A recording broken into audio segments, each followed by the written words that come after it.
শিক্ষার্থীরা, আজকে আমি আলোচনা করব ক্লোজ সম্পর্কে। ক্লোজ কাকে বলে, ক্লোজ আমরা কিভাবে বুঝতে পারবো, ক্লোজের ক্লাসিফিকেশন এবং ক্লোজ কিভাবে ইংলিশ গ্রামারে বিভিন্ন ক্ষেত্রে ব্যবহৃত হয় সেটি আমরা আলোচনা করব। প্রথমে আমরা জানব ক্লোজ সম্পর্কে। ক্লোজটা আসলে কি? ক্লোজ আমি লিখেছি এখানে, ক্লোজ এর অর্থ হলো বাক্যাংশ। ইহা বাক্যের একটি অংশ বিশেষ। বাক্যের একটি অংশ বিশেষ মাত্র।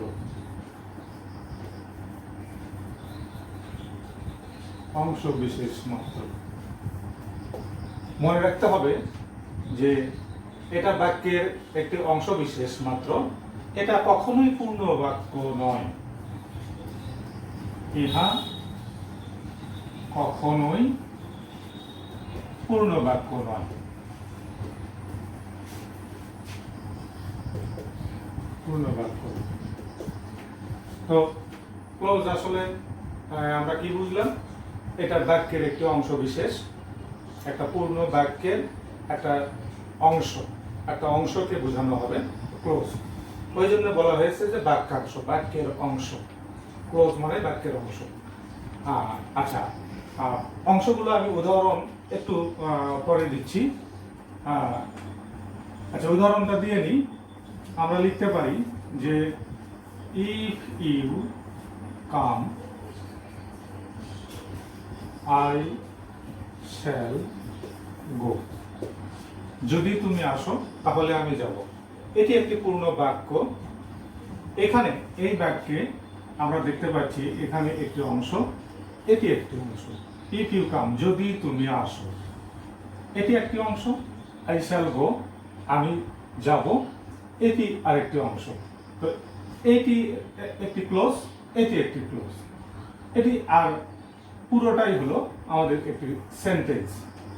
পুরোটাই আমাদের একটি সেন্টেন্স। এটি একটি ক্লোজ,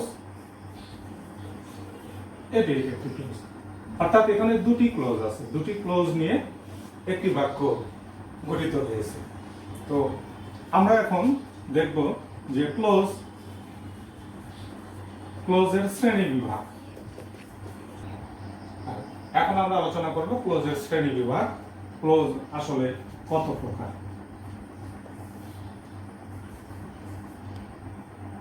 আচ্ছা, ক্লোজ প্রধানত তিন প্রকার।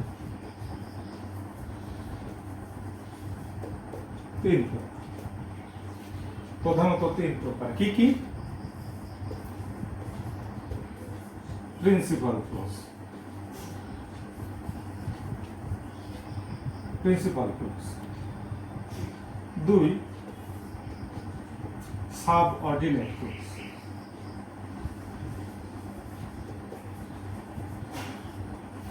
3, কোঅর্ডিনেট ক্লোজ।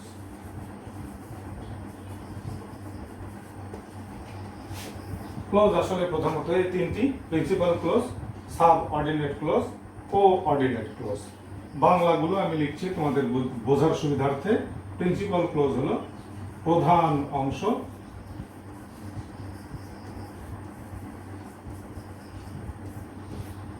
সাবঅর্ডিনেট ক্লোজ হলো নির্ভরশীল অংশ,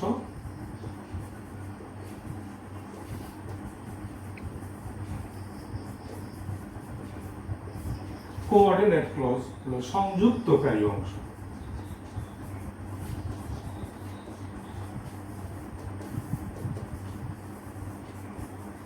সংযুক্তকারী অংশ, এই তিনটি ক্লোজ। তাহলে কি হলো? প্রিন্সিপাল ক্লোজ প্রধান অংশ, সাবঅর্ডিনেট ক্লোজ মানে নির্ভরশীল অংশ, কোঅর্ডিনেট ক্লোজ হলো সংযুক্তকারী অংশ। আমরা জানলাম ক্লোজ হলো এই তিন প্রকার। তিন প্রকারের বাংলা অর্থগুলো আমরা জেনে নিলাম। এখন আমরা এই তিন প্রকার ক্লোজের সংজ্ঞা জানব, উদাহরণ জানব এবং এর মধ্যে আরো কোনো শ্রেণী বিভাগ আছে কিনা সেটি আমরা জানব। তো আমি এখন এটি মিশিয়ে দিচ্ছি।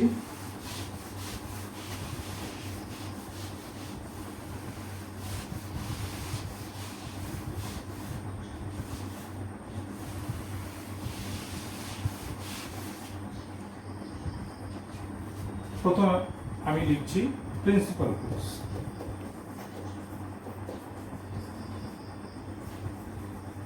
প্রিন্সিপাল ক্লজ এর আরেকটি নাম মেইন ক্লজ, আরেকটি নাম ইন্ডিপেন্ডেন্ট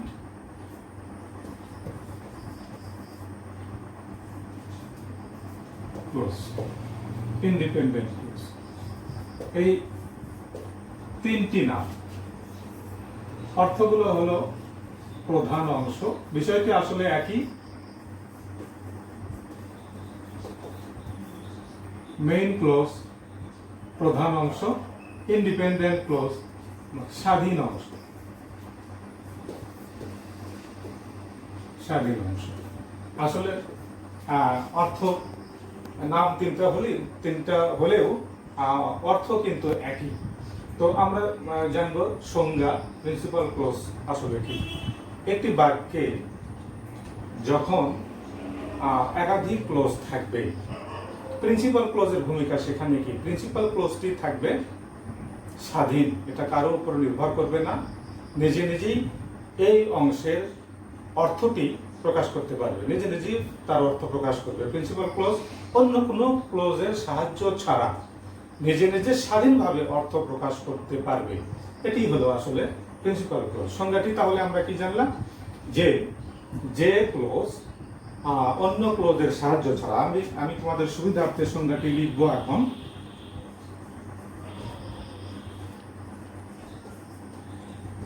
যে ক্লজ প্রিন্সিপাল বাক্যে অন্য ক্লজের সাহায্য ছাড়াই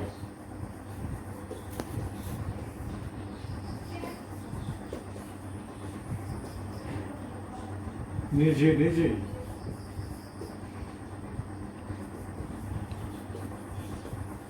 স্বাধীনভাবে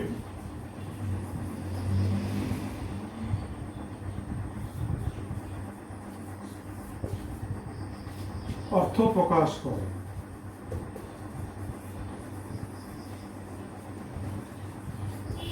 তাকে প্রিন্সিপাল ক্লজ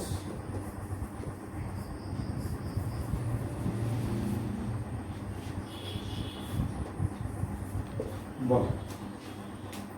এটি হলো প্রিন্সিপাল ক্লজের সংজ্ঞা। আমরা আরেকটি ক্লজের সংজ্ঞা জানবো, তারপরে আমরা এমন একটি উদাহরণ দেব যেখানে প্রিন্সিপাল ক্লজও থাকবে, সাবঅর্ডিনেট ক্লজও থাকবে। আমরা সাবঅর্ডিনেট ক্লজটা এখন জানবো।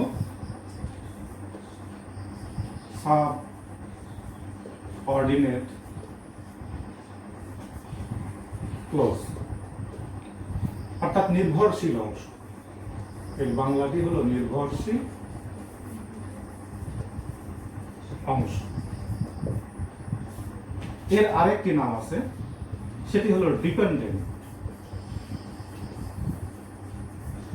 ক্লজ, অর্থ নির্ভরশীল অংশ।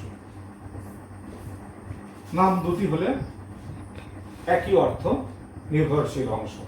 আমরা এখন এটির সংজ্ঞা জানব যে আসলে এটি নির্ভরশীল অংশ কেন। তো সাবঅর্ডিনেট ক্লজটি বাক্যে যখন ব্যবহৃত হবে তখন এটি নিজে নিজে স্বাধীনভাবে অর্থ প্রকাশ করতে পারবে না। এই ক্লজটি বাক্যে প্রিন্সিপাল ক্লজের উপর নির্ভর করে তার অর্থ প্রকাশ করবে। অর্থাৎ যে ক্লজ বাক্যে প্রিন্সিপাল ক্লজের উপর বা অন্য কোনো ক্লজের উপর নির্ভর করে অর্থ প্রকাশ করে তাকে সাবঅর্ডিনেট ক্লজ বা ডিপেন্ডেন্ট ক্লজ বলে। আমি সংজ্ঞাটি তোমাদের সুবিধার্থে এখানে লিখব।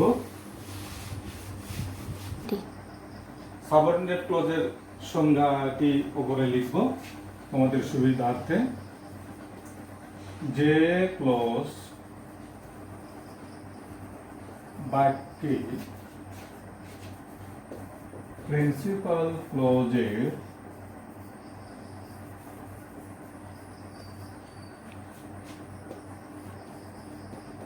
ওপর নির্ভর করে অর্থ প্রকাশ করে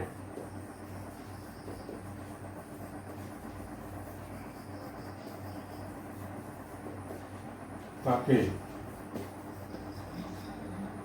সাবঅর্ডিনেট ক্লজ বলে।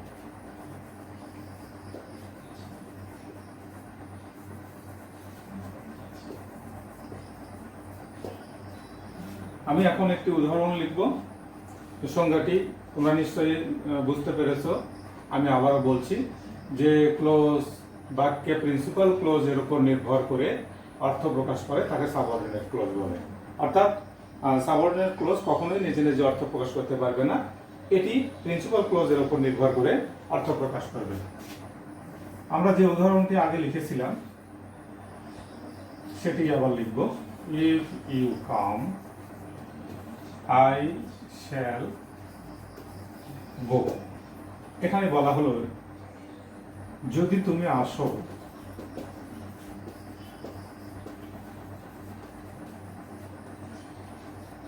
তাহলে আমি যাব।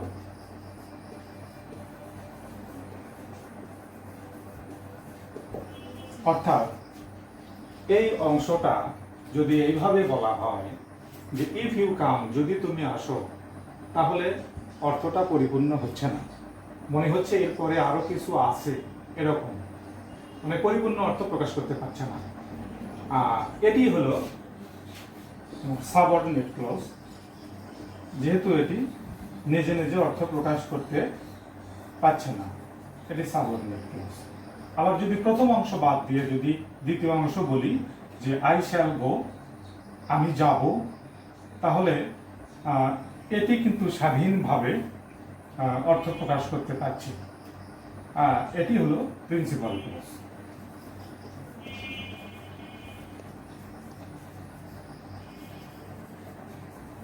অর্থাৎ আমরা বুঝতে পারলাম যে সাবঅর্ডিনেট ক্লজটি বাক্যে অবশ্যই প্রিন্সিপাল ক্লজের উপর নির্ভর করে অর্থ প্রকাশ করতে পারে, নিজে নিজে অর্থ প্রকাশ করতে পারে না। এই জন্যই একে সাবঅর্ডিনেট ক্লজ বা নির্ভরশীল ক্লজ বলা হয়। আর প্রিন্সিপাল ক্লজটি এটা স্বাধীনভাবে নিজে নিজে অর্থ প্রকাশ করতে পারে, এই জন্য এর নাম প্রিন্সিপাল ক্লজ বা মেইন ক্লজ বা ইন্ডিপেন্ডেন্ট ক্লজ। এখন আমরা এটি মিশিয়ে দেব।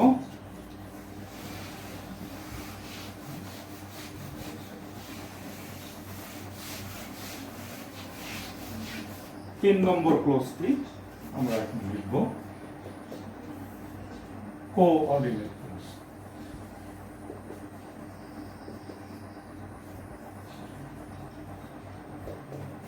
অর্থাৎ সংযুক্তকারী অংশ।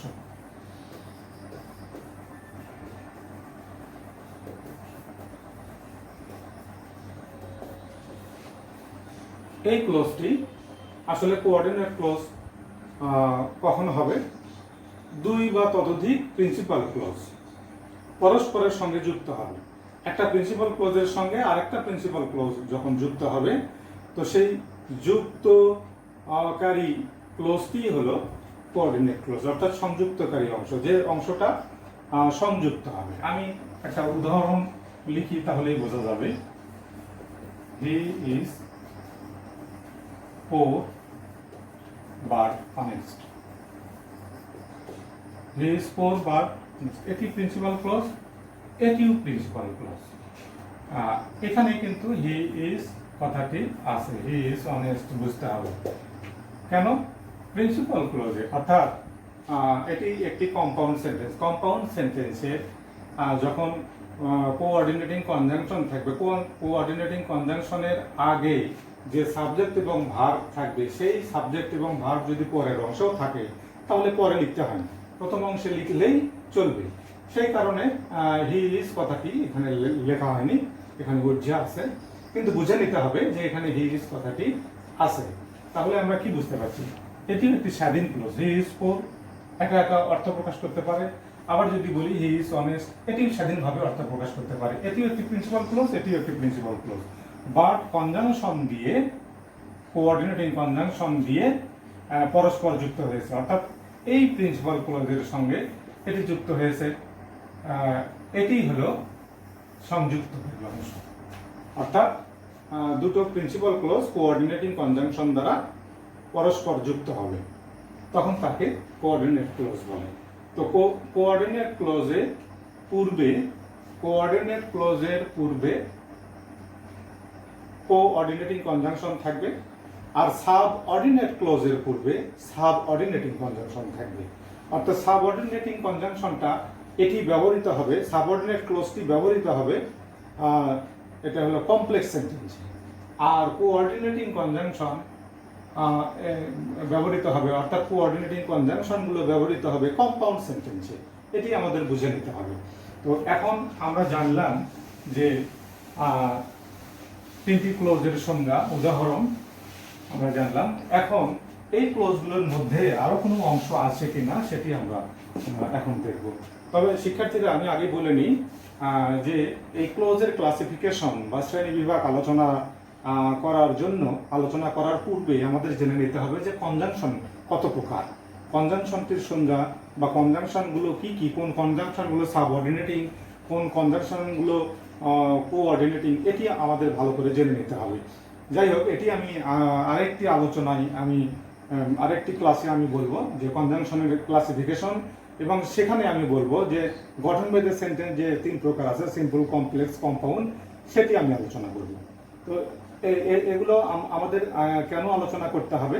এই ক্লোজ বা গঠনভেদের সেন্টেন্স তিন প্রকার, সিম্পল, কমপ্লেক্স, কম্পাউন্ড, অথবা কনজাংশনের ক্লাসিফিকেশন, এগুলো আমরা কেন করব? এগুলো আমাদের ট্রান্সফরমেশন অফ সেন্টেন্সে লাগবে। যখন আমরা সিম্পল, কমপ্লেক্স বা কম্পাউন্ড সেন্টেন্সের ইন্টারচেঞ্জ করব, তখন আমাদের এই কনজাংশনগুলোর ব্যবহার লাগবে। তারপরে ক্লোজগুলোর ব্যবহার তখন প্রয়োজন হবে। এবং আরও একটি ক্ষেত্রে এগুলো প্রয়োজন হবে, সেটি হলো কমপ্লিটিং সেন্টেন্সে। আমরা যখন কমপ্লিটিং সেন্টেন্স করব, তখন এফিশিয়েন্টলি কোনো কমপ্লিটিং সেন্টেন্স বুঝতে হলে বা করতে হলে এগুলোর প্রয়োজন আছে, ক্লোজের প্রয়োজন আছে, কনজাংশনের প্রয়োজন আছে, এবং সেন্টেন্সের ক্লাসিফিকেশন জানার খুবই প্রয়োজন আছে। যাই হোক, এখন আমি যে সাবঅর্ডিনেট যে ক্লোজটি আছে, সাবঅর্ডিনেট ক্লোজ, এটি আলোচনা করব। এটি আবার ক্লাসিফিকেশন আছে। সাবঅর্ডিনেট ক্লোজ এটি আবার তিন প্রকার।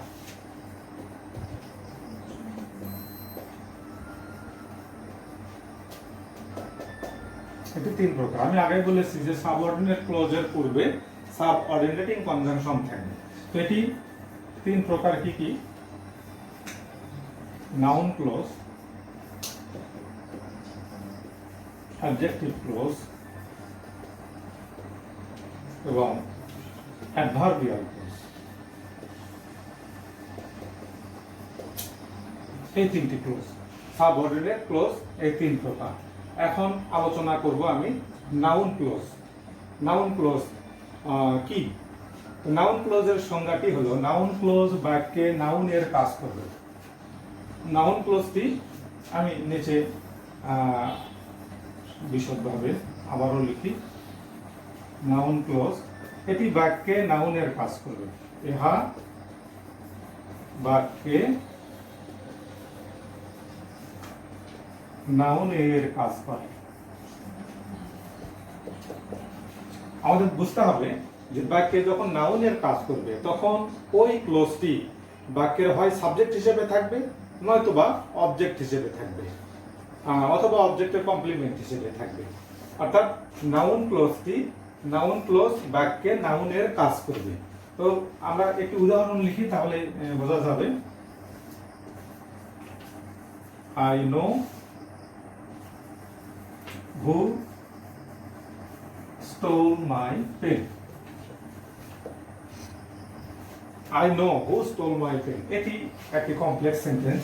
এটি হলো প্রিন্সিপাল ক্লোজ, আর এটি সাবঅর্ডিনেটিং কনজাংশন। তো সাবঅর্ডিনেটিং কনজাংশন থেকে শেষ পর্যন্ত এটি হলো সাবঅর্ডিনেট ক্লোজ। এটি সাবঅর্ডিনেট। তো সাবঅর্ডিনেট ক্লজের কোন অংশ? এটি নাউন ক্লজ। কেন? নো ভার্বের অবজেক্ট হিসেবে হু স্টোল মাই পেন ব্যবহৃত হয়েছে, এটি নাউনের কাজ করছে। হু স্টোল মাই পেন এটি পুরোটি একটি নাউনের কাজ করছে। হু স্টোল মাই পেন একজন ব্যক্তিকে বোঝানো হচ্ছে, সে ব্যক্তিটা হলো নাউন। তো যেহেতু নাউনের কাজ করছে তাহলে এটি নাউন ক্লজ হিসেবে বুঝতে হবে এবং নো ভার্বের অবজেক্ট হিসেবে কাজ করছে। নাউন ক্লজ চেনার সহজ উপায় আরও আছে। সহজ উপায় হলো এই ক্লজের পূর্বে কখনো নাউন থাকে না। নাউন ক্লজের পূর্বে কিন্তু কখনো নাউন থাকবে না, সরাসরি ভার্ব থাকবে। এই যে হু থেকে এটি হলো নাউন ক্লজ। নাউন ক্লজের আগে নো হলো ভার্ব, এর আগে কিন্তু নাউন নেই, এটি বুঝতে হবে। নাউন ক্লজের আগে নাউন থাকে না। নিশ্চয়ই তোমরা বুঝতে পারছো। এরপরে আমি আলোচনা করব অ্যাডজেক্টিভ ক্লজ।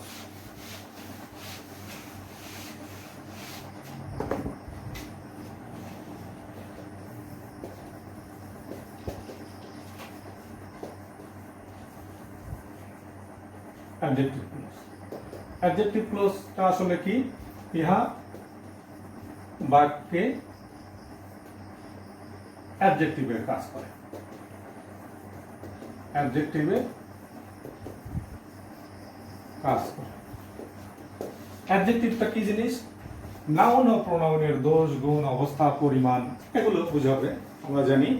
তো সেগুলোই বুঝাবে। নাউন প্রোনাউনের দোষ, গুণ বুঝাবে, অবস্থা, পরিমাণ বুঝাবে, সেটি হলো অ্যাডজেক্টিভ ক্লজ। তো অ্যাডজেক্টিভ ক্লজ আমরা একটি উদাহরণ লিখি।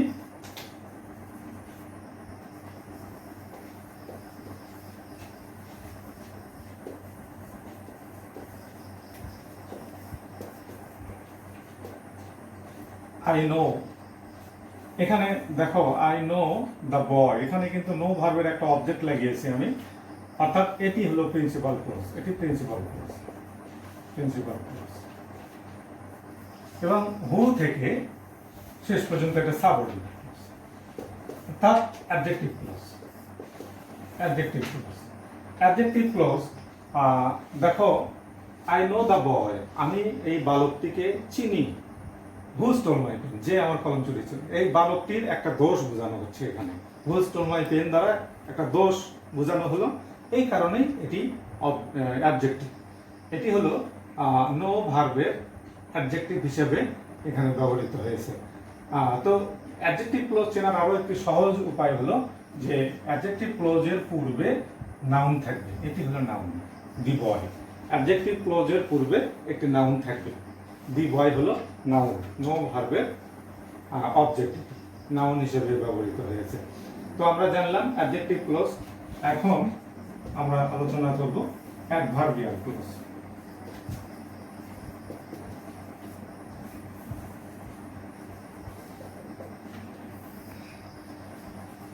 ইহা বাক্যে অ্যাডভার্বের কাজ করে।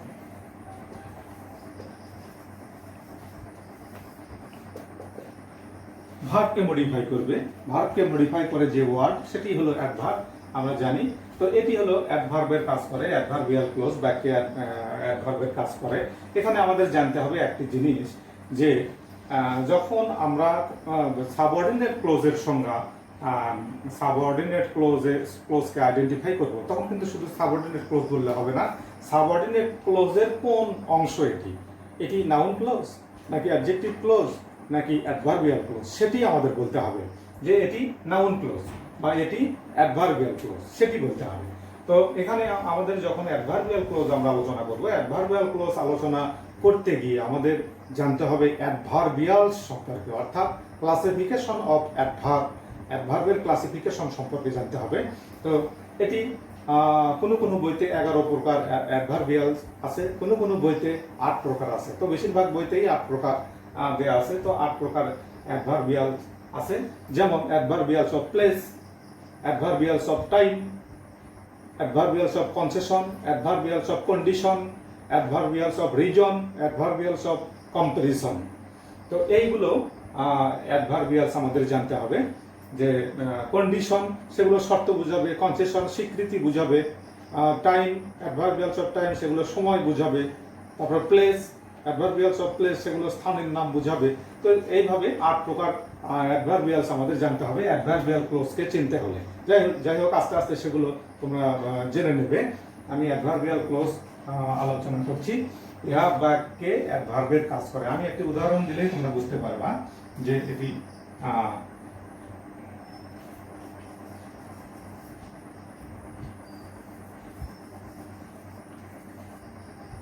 I know where he lives.